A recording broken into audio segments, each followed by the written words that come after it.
আমি রিসেন্টলি একটা ভিডিও দেখলাম, একজন বলতেছে যে অমুকের বক্তাকে ধরে নিয়ে এসে মুখে পেশাব করে।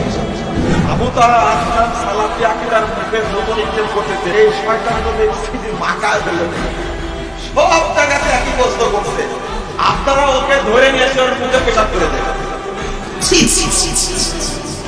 একজন আলেমের ভাষা কি? হাউ ক্যান ইট পসিবল না? Doesn't make any sense. কোথায় গেছি আমরা? জাতি কোথায় গিয়েছে? একজন আলেম যখন বলে আর একজন বক্তাকে নিয়ে এসে মুখে পেশাব করবা, মনে রাখবেন আপনি গ্রামের লোক হতে পারেন, ঢাকায় কিন্তু গুলশান আছে, মিরপুর আছে, বরণী আছে, ধানমন্ডি আছে।